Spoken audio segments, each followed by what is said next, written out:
Assalamualaikum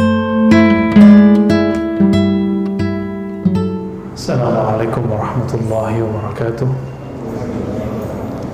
Alhamdulillah rabbil alamin, hamdal hamidin, hamdal mustaghfirin, hamdan yuafi ni'amahu yukafi mazidah. Asyhadu an la ilaha illallah, asyhadu anna Muhammadan abduhu wa rasuluh. Allahumma salli wa sallim wa barik ala sayyidina Muhammad wa ala alihi wa ashabihi wa li baitihi wa dhurriyyatihi ajma'in. Ba'd. رضينا بالله ربا وبالإسلام دينا وبسيدنا محمد النبي ورسوله. اللهم إنا نسألك خير هذا اليوم خير فيه وما بعده ونعوذ بك من شر هذا اليوم شر ما فيه وشر ما بعده. Baik Bapak Saudara yang dimuliakan Allah, sebelumnya kita membahas tentang penyakit kolbu, kibr, sombong, kemudian membahas tentang hasad. InsyaAllah pagi ini kita akan membahas tentang riya. Banyak orang membahas riya, tapi yang detail menurut saya Imam Ghazali. Ya, lalu diringkas di kitab ini oleh Syekh Al-Qasimi. Riya itu bahasa Arab dari kata ra'a, ru'yah. Ra'a yara ru'yah. Berarti ra'a itu melihat, ya. Berarti ru'yatan, penglihatan. Apa bedanya dengan sombong? Sombong itu ru'yatun nafs. Sombong memandang diri lebih dari orang. Kalau riya, ru'yatul amal, memandang amalan yang ada pada diri. Itu beda tipis antara riya dan sombong, ya. Satu mandang dirinya lebih dari orang, yang kedua mandang dirinya beramal.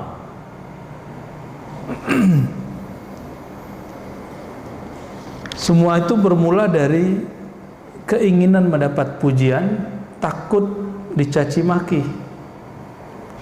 pengen dapat kecintaan orang, popularitas kah, ya, khawatir dibenci orang. Penyakit riya ini sulit diketahui. Kenapa? Dia nggak kelihatan di penampilan. Penampilan sama. Dulu saya berguru ulumul Quran kepada seorang ulama dari Mesir, ya. Beliau ngajar juga di ma'had kita, Dr. Bashiri Abdul Mu'ti. Waktu itu saya semester akhir, kemudian menjadi musyrif namanya. Musyrif itu semacam asisten dosen lah. Jadi beliau ngantar beliau, jemput beliau.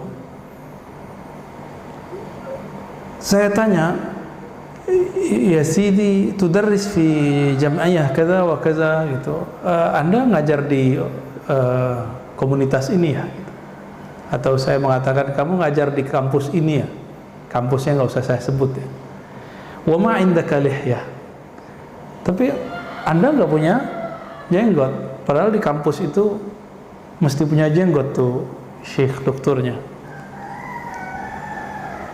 Itu di mobil. Langsung dia liatin saya. Karena saya ada jenggot, Pak. Orang Arab Mesir nggak ada jenggotnya.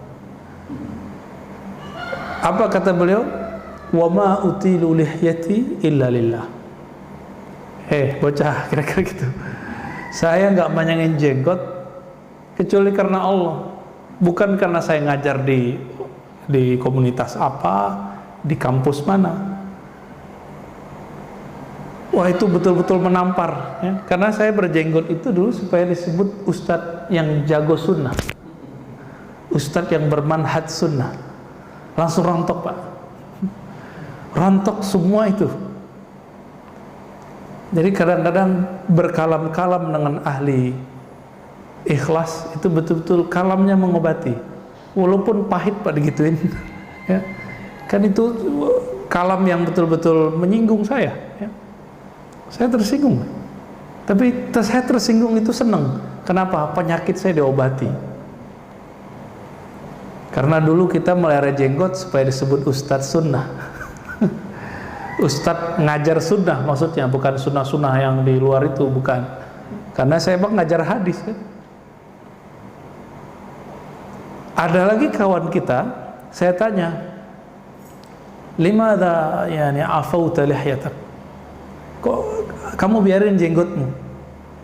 Jawaban dia apa? Laula utilu lihyati mahtaramani ahad.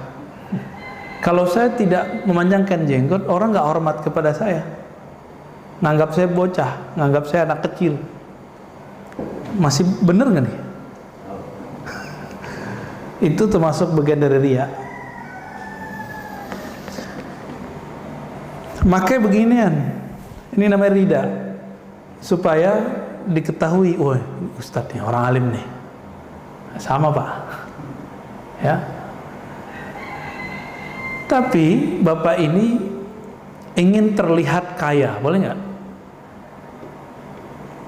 Pakai baju bagus, pakai mobil bagus, boleh nggak? Maka riya dibagi dua. Riya fil umur ad-dunyawiyah, riya dalam persoalan duniawi, lalu riya dalam persoalan ad-dini atau al-ukhrawi, persoalan agama. Yang haram secara mutlak itu riya dalam persoalan agama. Illa, kecuali saya berniat, saya seorang guru, kadang pakai serban, kadang pakai kopiah, kadang pakai gamis, kadang pakai sarung, supaya murid santri tidak salah faham bahwa nggak mesti lo tiap hari pakai sarung, nggak mesti lo tiap hari pakai begini, gitu, supaya ditiru sama orang. Megang tasbih supaya apa?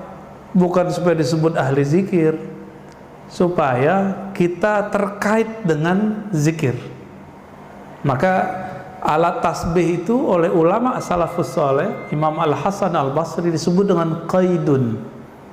Kait, sesuatu yang mengaitkan hati dengan Allah. Simbolnya tasbih. Tapi sekarang manhaj suuzon banyak, atau manhaj suuzon, aliran buruk sangka. Kita pegang tasbih dikira niru Yahudi. Mana ada Yahudi pakai tasbih? Yang pakai tasbih orang Kristiani, yang pakai tasbih orang-orang Buddha, gede-gede bulutannya. Emang kita tasbih ke gede-gede gitu pak? Kan enggak juga. Itu aliran suuzon, ya.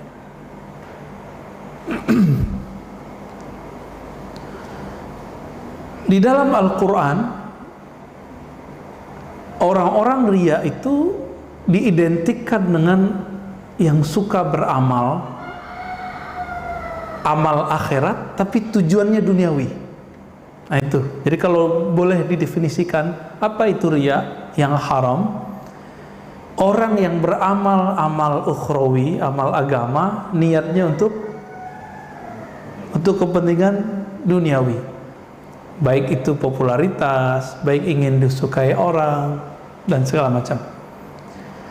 Maka di dalam Al-Quran, ayat yang sudah sering kita hafal, fawailul lil musallin, maka celakalah bagi orang yang, kalau terjemahan saya, yang merasa dirinya sholat, gitu, yang ingin dipandang bahwa dia orang yang sholat. Musallin, sholat itu terdiri dari gerakan, bacaan, lalu penampilan. Sholat butuh pakaian nggak? Nah ini pak, berarti riya itu ada perbuatan, ada bacaan, ada penampilan. Disitulah masuknya riya.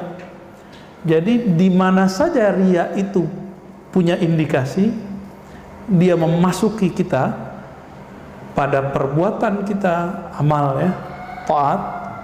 Yang kedua, kalam, subhanallah ya, gitu, biar disebut sebagai orang yang soleh. Lalu kalimatnya, oh subhanallah, biar disebut islami. Islami atau Arabi, beda loh.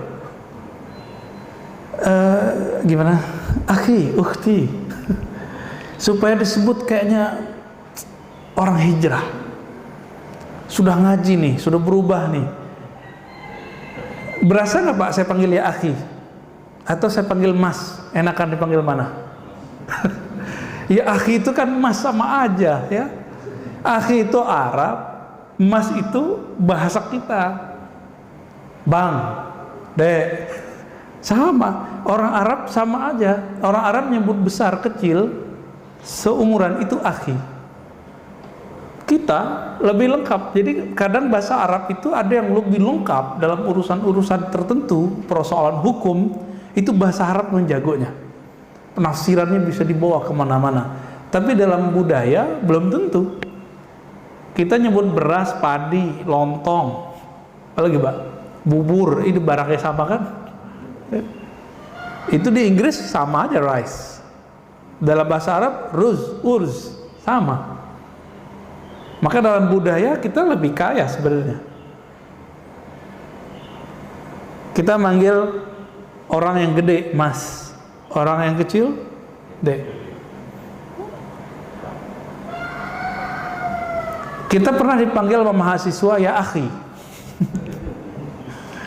Karena yang saya uji, jadi ada mahasiswa yang saya uji, ya emang umurannya mungkin lebih dia daripada saya ya. Tapi kan kalau sekolah duluan saya daripada dia, dipanggil ya akhi doktur gitu. Ya kita senyum aja, karena kebiasaan dia manggil orang ya akhi ya akhi. Padahal Nabi mengatakan laisa minna man lam yahtarim kabirana, bukan bagian dari kami yang tidak menghormati orang yang besar, menyayangi yang kecil. Orang besar itu ada yang umurnya biologis, ada yang ilmunya, ada yang angkatannya, senioritas, junior, ada yang pangkatnya, ada yang karismanya, ya tergantung yang mana. Kita hormati dia. Dosen saya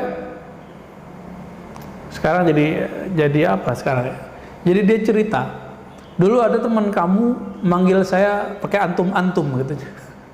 Dikira itu Islami Pak. Tapi antum-antum kepada guru yang ada yang nggak terbiasa dengan begitu, itu tersinggung deh. Kalau saya kan biasa digituin, anak ente itu biasa digituin. Mau dia besar kecil mengantum-antumkan kita biasa. Tapi ada orang nggak biasa digituin. Maaf Pak, antum di mana? Nggak pernah dibalas lagi sama dia. Masa saya diantum-antumin? Antum itu kalau bahasa Arab kan kamu. Lu di mana gitu. Kalau bahasa Arab kan nggak begitu. Kalau emang mau pakai Arab nih, kita ngomong pada dosen, nggak begitu. Ini kan lucu. Pakai Sayyidina nggak boleh Pak. Tapi kalau orang Arab Saudi yang bermanhaj Salafi itu nyebut syekhnya Fadilatul Ustaz, Fadilatul Syekh. Apa arti Fadilatul Syekh? Yang terhormat, Sahibul Ma'ali, yang sangat mulia. Itu kalau pejabat-pejabat tuh. Giliran Nabi nggak boleh. Ente baca Sayyidina bid'ah. Ternyata yang begitu-gitu udah dikikis Pak. Sekarang di Masjidil Haram khotib-khotibnya udah banyak ya pakai Sayyidina. Di 2016 saya umroh, beda dengan 2014. Khotibnya pakai Sayyidina, Allahumma sholli ala Sayyidina Muhammad. Ya di sini masih rame aja. Ya kan? Kalau imamnya baca kunut wassallallahu ala Sayyidina Muhammad, langsung dia males. Kenapa? Ada masalah apa sih dengan Sayyidina itu? Berarti dia nggak ngerti cara menghormati Rasulullah. Oh bukan gitu Ustaz, ente nggak paham sunnah. Nabi mengatakan qulu Allahumma sholli ala Muhammad, katakan Allahumma sholli ala Muhammad. Itu kan Nabi nyontohin. Kalau baca sholawat kepada saya, bacalah Allahumma sholli ala Muhammad. Nggak pakai Sayyidina di hadis. Tapi di hadis lain kan beliau ngomong. Jadi kadang-kadang Nabi ngomong itu membahasakan dirinya Muhammad. Muhammad itu sudah terpuji tanpa Sayyidina. Tapi kita punya adab.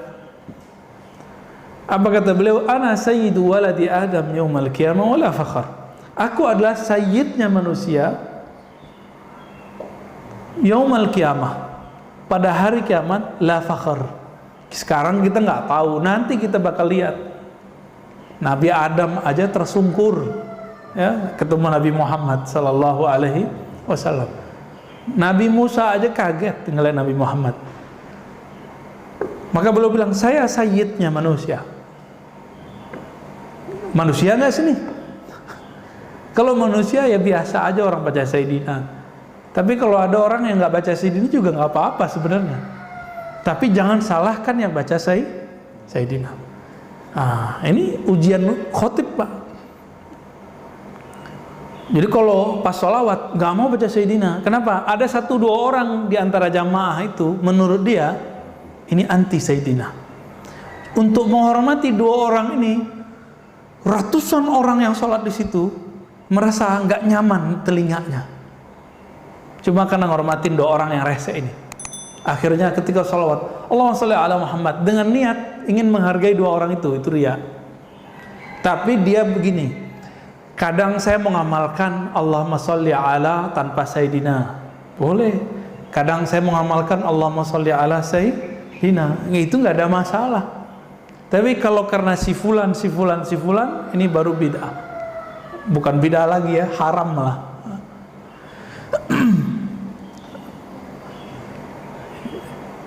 Jadi tadi ada perbuatan, ada perkataan, ada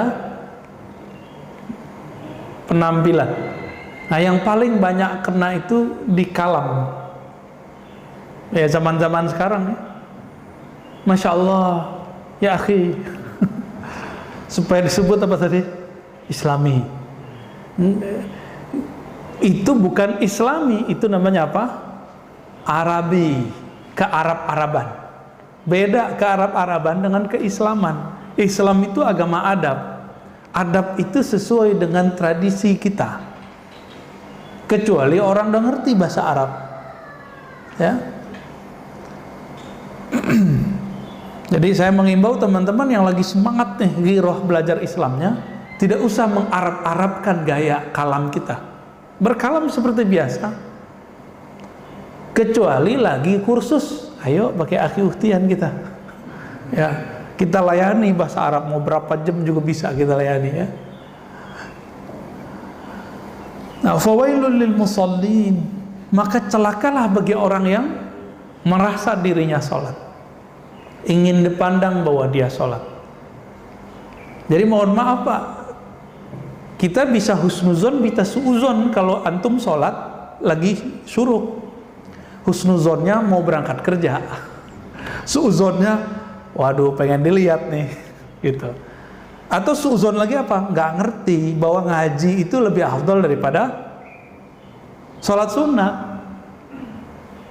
Tapi saya husnuzon Pak ya. Jadi kalau Bapak nanti pas syuruk mau sholat aja. Kali mau kerja kan ya nggak masalah hari Senin. Tapi bisa nggak masuk suuzon? Bisa masuk aja. Nanti bab suuzon beda lagi babnya. Nah, itu persoalan penyakit lain lagi Pak. Insya Allah nanti kita bahas. Allazina hum an salatihim sahun, allazina hum yuraun. Ya. Orang-orang yang hum yuraun, mereka merasa dipandang, ingin dipandang. Contoh kalau kita ini pada dasarnya riya, pada dasarnya udah sifat batiniah, sifat tabiiyah bukan batiniah. Tabi'i udah lumrohnya dari sono. Kalau Bapak foto bersama, yang dilihat siapa? Diri sendiri nggak? Maka riya ini bagian dari penyakit narsis. Kok psikolog itu kalau ngelihat di Facebook, di Instagram, kita ini suka moto diri sendiri. Ini bagi seorang psikolog ini bermasalah. Tapi bagi ahli kolbu itu bisa diobati Pak. Bisa diobati. Dan salah satu sifat dari munafik adalah munafik. Apa sifatnya? Riya. Beramal karena ingin dilihat. Nah, maka riya ini rate-nya dibagi. Pertama, riya yang mubah, yang boleh. Itu riya dalam urusan duniawi. Itu boleh. Bapak pengen ngecat rumah biar kelihatan bagus, boleh nggak? Ya, hari raya pengen baju bagus, boleh nggak? Resepsi pernikahan biar kelihatan meriah, boleh nggak? Ya boleh, nggak masalah. Tapi jangan berlebihan, jangan mubazir. Mubazir saudaranya setan, bukan teman, Pak. Saudaranya setan. Ada mau riya yang haram aja. Itu dalam persoalan agama. Dia berdosa aja, tapi nggak sampai kepada status munafik. Yang kayak tadi, ya, menggunakan simbol-simbol agama biar pengen disebut apa gitu. Tapi ada riya yang menumbuhkan sifat kemunafikan dalam diri. Ini yang kemudian diantisipasi dalam Al-Quran. Riya yang mana? Dia sebenarnya nggak rajin sholat. Kalau sholat tuh ngebut, tapi kalau di masjid itu bisa lama. Nah, riya begini nih gawat ini. Tapi bapak ini sholat di rumah sama sholat di sini sama. Ya udah, nggak usah dipikirkan. Mau orang lihat nggak ada urusan. Jadi yang nomor 3, riya yang mana? Dia menzahirkan sesuatu yang bukan dirinya. Itu yang disebut munafik bermuka dua. Munafik itu kan bahasa Arab. Itu artinya binatang yang masuk ke satu lubang, tapi dia keluar lewat lubang yang lain. Jadi orang ini punya dua karakter. Kalau ketemu yang ini nanti karakternya apa, ketemu yang lain karakternya berubah. Ya.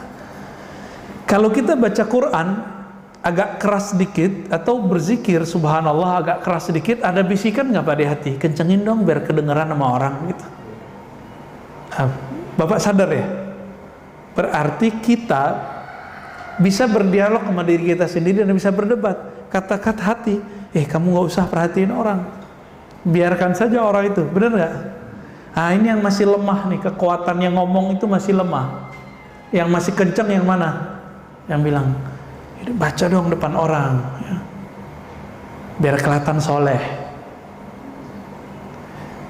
Tapi ingat juga, ada riya yang tampak, ada riya yang tidak tampak. Riya yang tidak tampak itu meninggalkan satu amalan yang soleh supaya disebut ikhlas. Nah ini lebih bahaya Pak. Jadi ada riya dibalik keikhlasan. Contohnya nih, bapak ini udah nggak mau pakai tasbih, bukan karena takut disebut ahli bid'ah, takut disebut riya. Nggak mau pakai tasbih karena takut disebut riya. Berarti pengen disebut apa?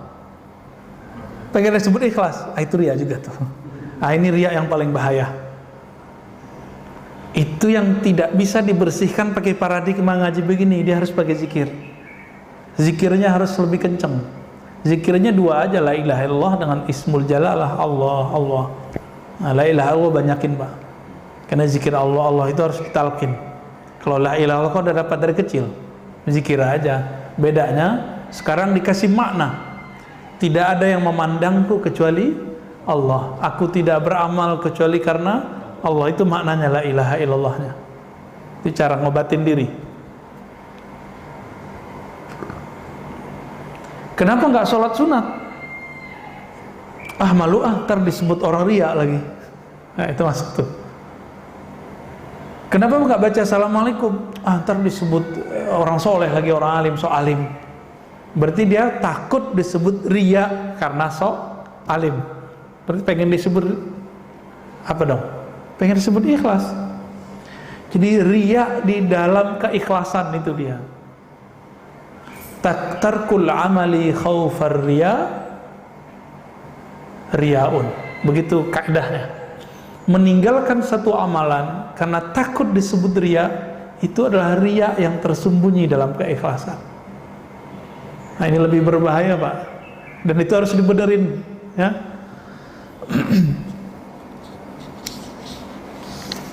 Nah kalau lagi puasa apa riaknya? Lemesin badan ya, lemes nih, nggak sahur. Orang awam mengira kalau puasa nggak sahur tuh hebat, tapi Nabi, menurut Nabi hebat nggak? Apa kata Nabi? Al-farqu bainana wa baina siyami ahli kitab as-sahur. Perbedaan puasa kita dan puasa ahli kitab itu sahur. Itu bedanya. Jadi nggak keren Pak, orang nggak sahur hebat, nggak ada urusan. Justru yang hebat itu yang sahur.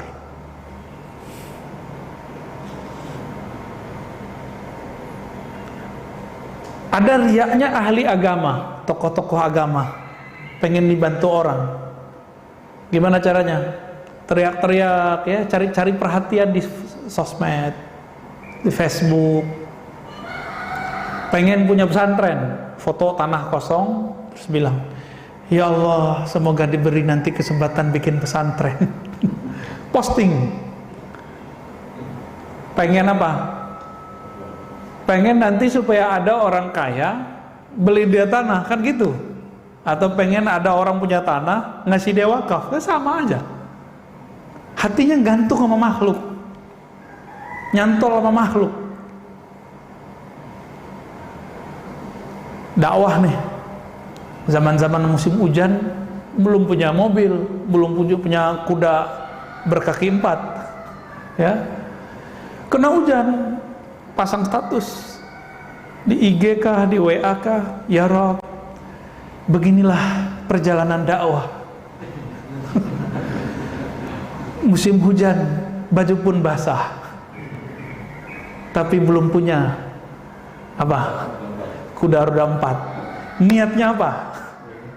Pengen nanti ada orang agnia, orang-orang kaya beliin dia mobil. Nah, kan gawat ini. Kalau Allah sayang, nanti Allah kasih lain, Pak. Allah kalau sayang, maka si orang soleh ini akan diuji oleh orang-orang kaya itu. Tahu-tahu ada yang dia nggak ngomong apa-apa. Si orang soleh ini ujian hatinya ini si ria atau enggak? Dia dakwah biasa, pakai motor kah, pakai apa kah, pakai jalan kaki kah? Nggak ada pasang-pasang status. Ini banyak nih kiai-kiai diuji dengan itu. Teman-teman saya para hufaz, para kiai, para tuan guru muda-muda itu kan belum mapan semua Pak rata-rata. Nah ini ujiannya sama. Tiba-tiba ada orang kaya datang. Ustadz tinggal di mana? Oh saya ngontrak di situ. Oh, ntar bulan depan kalau ada ini saya beliin rumah. Wah ini kalam-kalam yang betul-betul ujian Pak. Oh Ustadz pakai motor ya, nanti saya beliin mobil. Nanti. Nah ini ujian dia nih.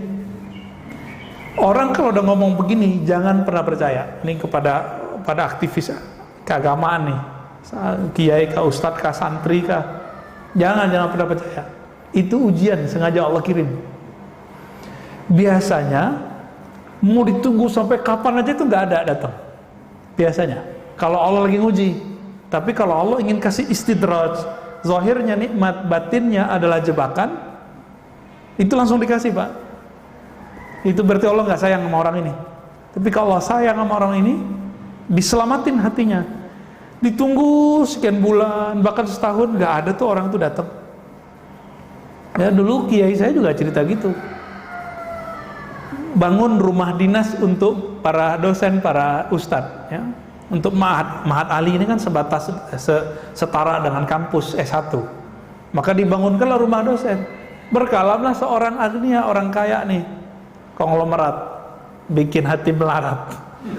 Apa kata dia? Tat, tenang Tat, ini rumah berapa duitnya? Zaman-zaman itu masih 250 juta. Zaman itu tahun 2006.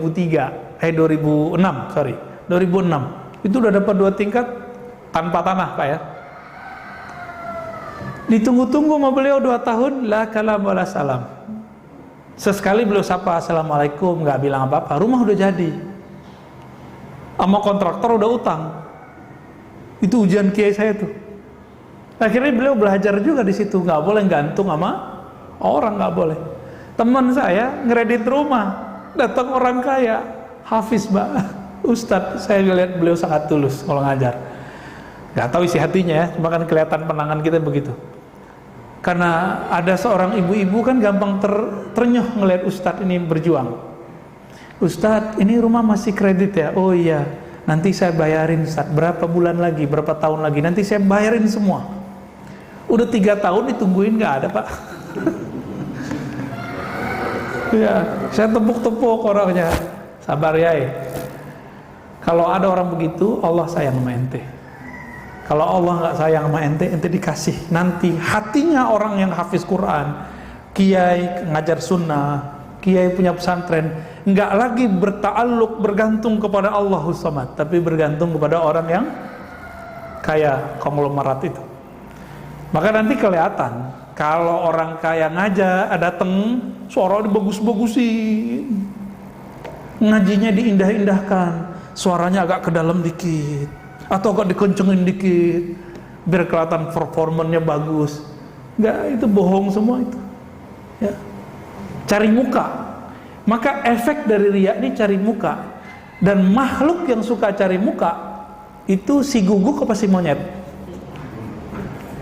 Si monyet Pak. Jadi kalau bapak ini batinnya kuat, itu kadang-kadang muka orang tuh berubah kayak monyet, kelihatan sama kita. Saya kadang-kadang berdoa supaya nggak ngelihat itu. Namanya kasyaf ya. Kadang-kadang berubah Pak mukanya dari satu sisi, kenapa berubah nih mukanya, muka ini kiai ini? Udah nggak kayak manusia, udah kayak guguk, nyalak terus. Ada yang kayak monyet ya, cari perhatian terus. Ada yang kayak kucing gitu Pak, cari perhatian juga tuh kan, kucing sama tuh. Tapi makan tuh nggak pernah kenyang tuh si kucing, nggak pernah dia bersyukur. Kucing kan begitu. Jadi orang riya itu, masih ingat karakter sisi manusia ada 4 ya. Sisi hewan ternak masih ingat, hewan buas, apalagi sisi setan, sisi malaikat.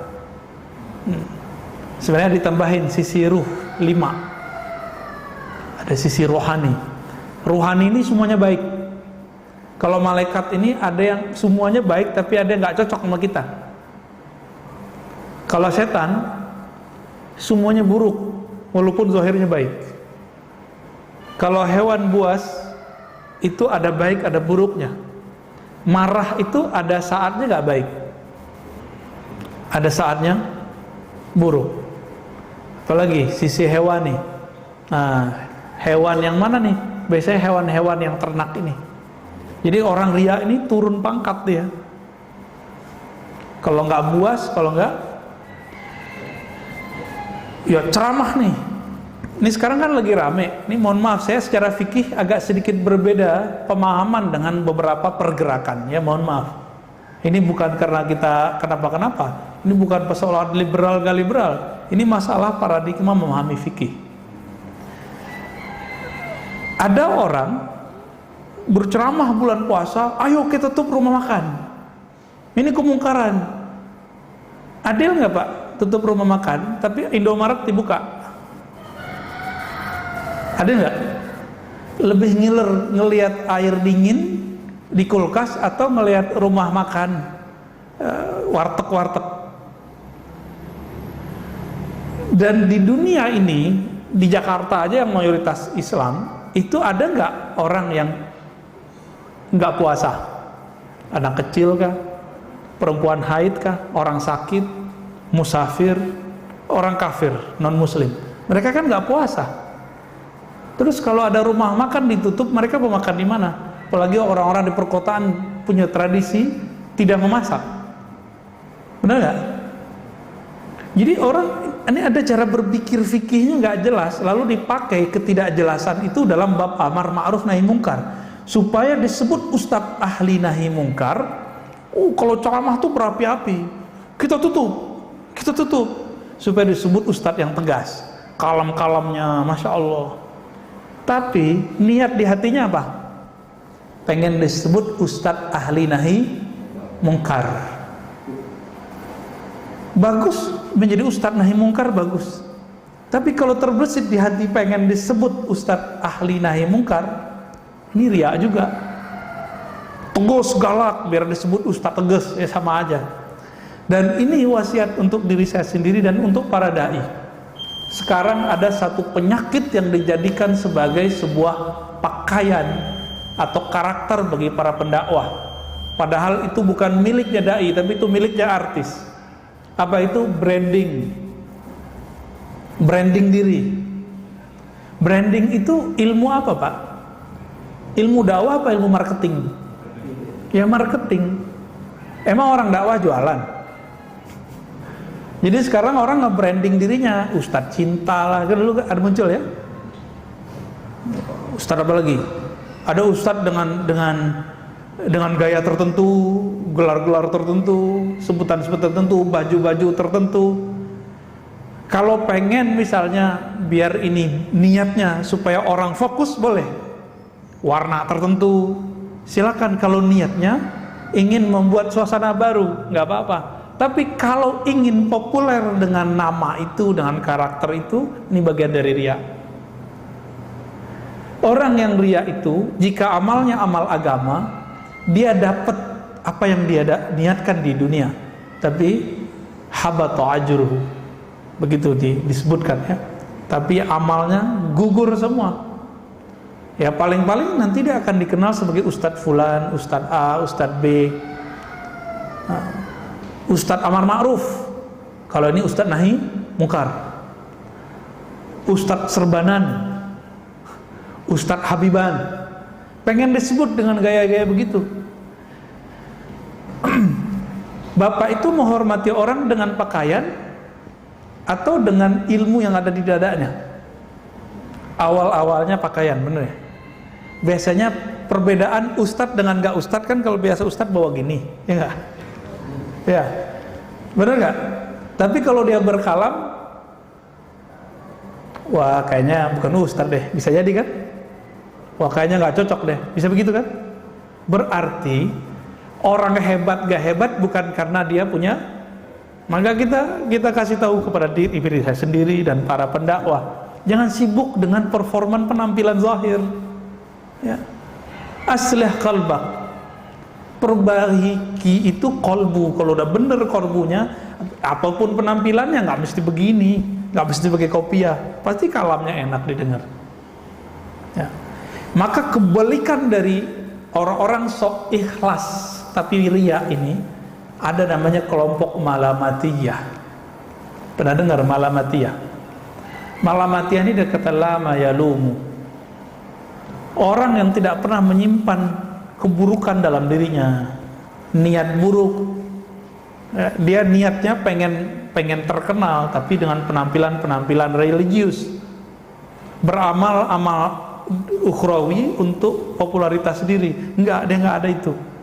Dia orang malamatiyah. Tetapi walaupun di kolbunya tidak ada kebusukan, kekotoran, dia tidak pernah menampilkan kebaikan. Nah itu orang malamatiyah. Ini kebalikan dari riya. Nah ini agak berat Pak. Orang begini gak banyak di dunia ya. Dan kita biasanya akan diuji terus sama orang begitu. Kadang-kadang ngerjain kita Pak, ngerjain lagi sholat di masjid, di depan dia berisik. Nah biasanya ustadz-ustadz yang membrand dirinya ahli nahi mungkar ngamuk sama dia. Padahal targetnya bukan itu. Targetnya apa? Kita selama sholat ingat siapa? Ingat Allah atau ngerundel hatinya? Berisik amat itu, munafik di luar masjid tuh gitu.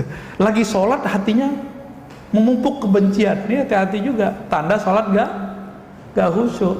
Berarti Allahu Akbarnya palsu gak? Yang munafik siapa? Jadi kalau ini kejadian jangan terganggu Pak. Mau di luar ini ada musik kenceng-kencengnya, kalau mengkolbunya khusyuk, di sini tetap khusyuk. Nanti bab nahi mungkar lain cerita. Ya itu bab yang tersendiri. Ada babnya di sini. Nah, ada etikanya segala macam. Insya Allah nanti kita sampai di sana.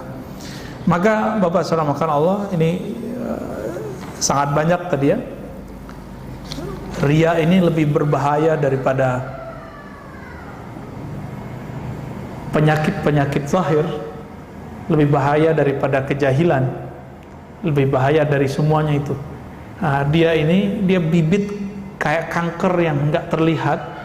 Semakin besar amal seseorang, semakin banyak kuantitas amal seseorang, dia semakin gede. Semakin tinggi ilmu seseorang, dia akan semakin parah. Maka ini harus dibersihkan benar-benar. Dan Nabi menyebutnya dengan asyirkul khafi, syirik yang tersembunyi. Orang-orang beginilah yang disebut dalam hadis Nabi sebagai hadis penutup, bahwa Nabi SAW mengatakan nanti akan ada 3 golongan. Pertama ulama, yang kedua mujahid, ya. Yang ketiga orang yang bersedekah. Semuanya mengatakan kami beramal karena Allah, tapi Allah mengatakan kazabta, kamu bohong, ya.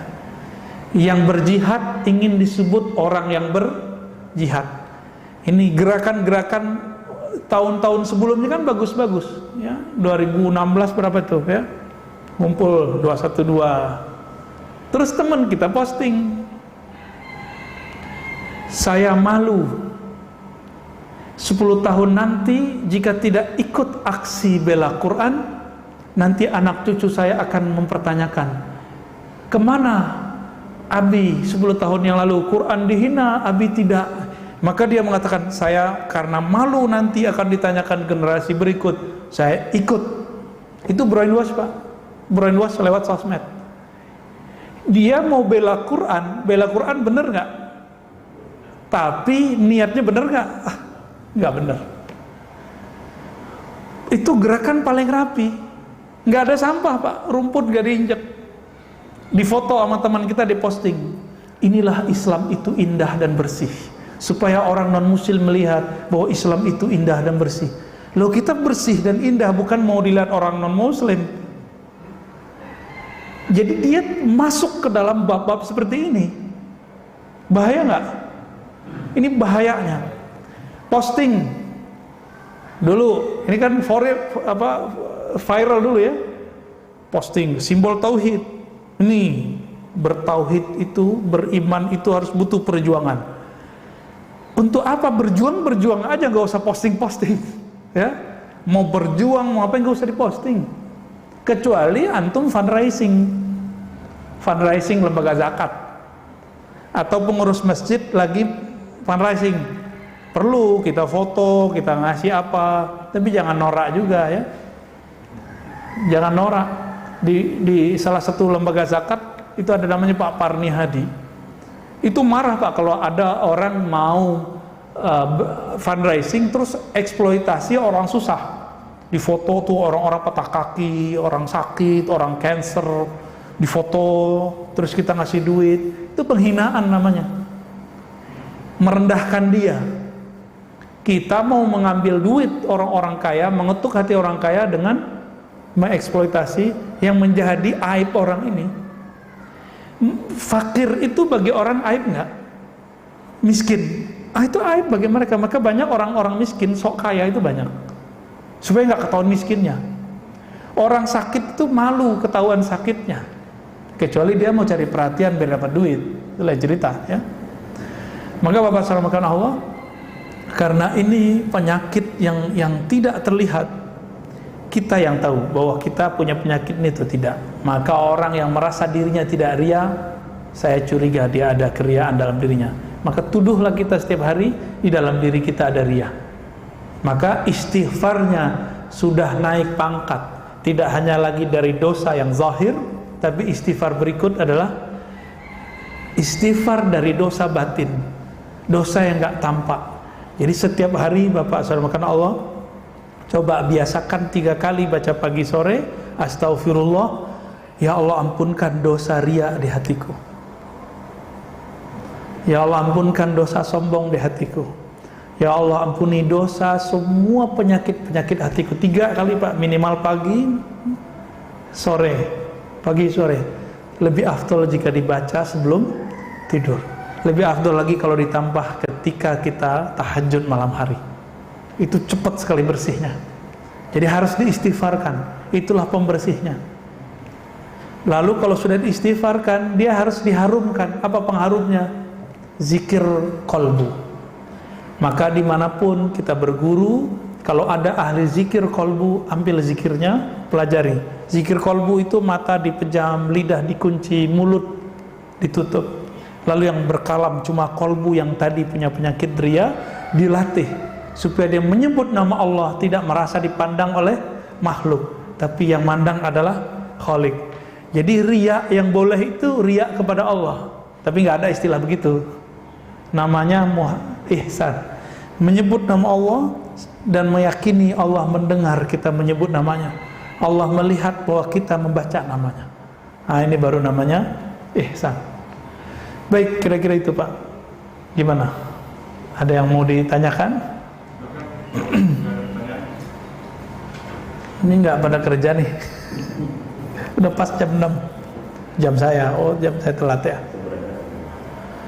Gimana? Kalau belum ada pertanyaan, saya pertanyaan. Jadi riya lebih diartikan sebagai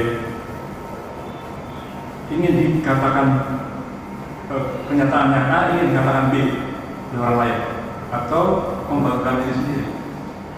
Memandang diri kita beramal gitu, berjasa, beramal. Rumusnya satu aja bedanya.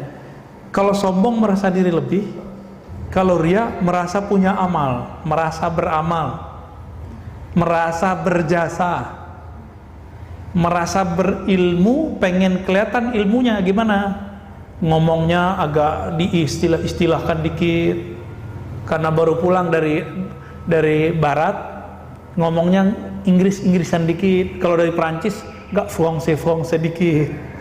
Kalau dari Arab istilahnya Arab-Arab dikit biar kelihatan menyeramkan ya. Kalau itu muncul, dan itu muncul Pak ya. Syukurnya waktu dulu kita kuliah, diskusi itu kan hidup, jadi kita langsung tahu ini lagi belagu nih saya nih. Memang niat nakut-nakutin lawan debat, caranya kasih istilah yang unik-unik, merekonstruksi sesuatu paradigma berpikir. Kayaknya keren ya, rekonstruksi paradigma. Kan bisa aja kalau ingin merubah cara berpikirnya bisa aja. Tapi biar disebut keren Pak, biar kelihatan kayak dokter beneran ya. Nah itu muncul, jadi pengen dilihat kita ini punya warna, punya jasa, punya sesuatu yang sebenarnya di dalam diri kita nggak connect gitu ya. Tapi tadi kembali, beramal dengan amal ukhrawi untuk niat duniawi, itu yang paling parah ya. Gimana? Ya. Riya dan ujub. Oh ya, kita belum nyampe ke ujub ya. Ujub itu sebenarnya bukan ujub pasangannya, saya lupa. Judulnya riya dan sum'ah. Ya. Kalau ujub itu adik kakaknya kibir, sombong. Jadi judulnya salah kirim dan afwan. Jadi ar-riya wa sum'ah. Sum'ah ini pamer. Pamer itu sebabnya karena awalnya riya. Sum'ah di zaman sekarang lebih parah daripada zaman dahulu. Sum'ah zaman sekarang ada fasilitasnya, sosmed. Maka sosmed ini bisa menjadi lahan dakwah, lahan kita silaturahmi, bisa jadi lahan riya, menampilkan kalau kita beramal, atau sum'ah, pamer. Hati-hati nih. Maka sebelum posting Pak, baca ta'awuz dulu ya. Auzubillahi minasyaitonir. Ya, saya kalau mau posting apa itu saya minta ampun dulu kepada Allah kalau nilai saya salah. Ya. Kalau salah nanti kan biar Allah sendiri yang akan ini. Itu jidat Bapak, hati-hati itu Pak. Kita candain nggak marah dia. Ada dulu yang saya bilangin gitu, langsung berdiri Pak dia. Hati-hati loh Pak, jidat hitam gitu. Langsung berdiri, berarti nggak mau dibilangin. Entah saya yang salah ngomongnya atau apa. Jadi kita sampai di satu penafsiran dulu, simahum fi wujuhim min atharis sujud. Tampak ciri-ciri pada wajah mereka yaitu atharis sujud. Asar itu artinya bekas atau efek dari sujud. Ada efek yang zahir, hitam jidat kita, itu biasa. Tapi efek sujud yang paling tinggi apa? Orang sujud itu kepalanya di mana? Di bawah. Maka efek sujud yang hakiki ketika saya nggak pernah meninggikan isi kepala saya.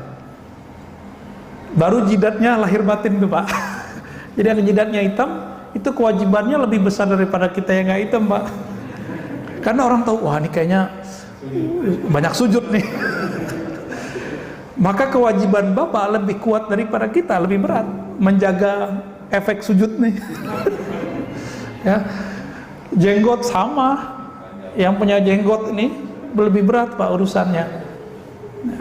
Kan ada yang jenggot style. Ya, itu urusan niat aja itu. Jadi amal-amal apa saja itu tergantung kita. Apapun, ya nggak, jadi nggak mesti, banyak juga yang jidatnya hitam nggak sholat juga ada. Ya, selamat Pak, punya tanggung jawab berat. Apalagi, udah.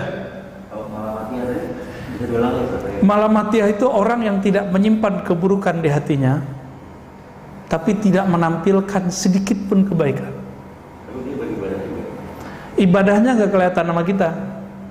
Maka orang sholat dia nggak kelihatan sholat, nunjukin nggak kelihatan sholat. Orang kayak gini itu semakin Allah memandang kolbunya, semakin dia ingin menunjukkan keanehan depan orang, biar nggak ketahuan kalau dia ini dekat kepada Allah. Jadi mereka ini bersembunyi dalam terang. Bahkan mungkin jarang ketemu di masjid Pak. Kadang ada masjid, ada kafe, dia di kafe. Maka Malamatiah ini ujian-ujian antara Nabi Musa sama Nabi Khidir. Nabi Musa, Nabi Khidir, saya mau tanya, bunuh orang benar apa salah? Bunuh orang salah. Nabi Khidir tahu Nabi Musa ini ujiannya ujian hukum syariat. Nabi Musa kalau melihat ada orang melanggar syariat itu langsung darahnya naik, karena beliau simbol nahi mungkar. Nabi Musa itu bukan karena pengen disebut ahli nahi mungkar, tapi karena beliau emang seorang Rasulullah, emang haknya.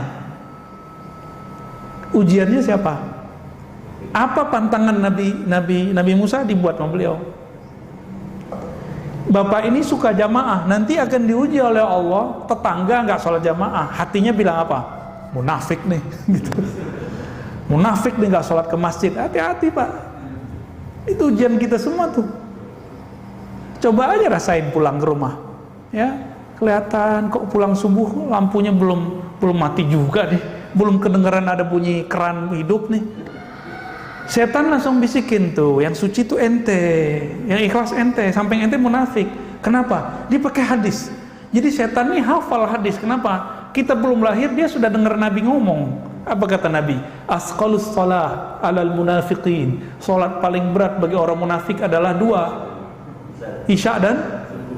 Jadi bapak ini punya tetangga nggak sholat Isya, aduh berat. Nanti setannya masuk Pak.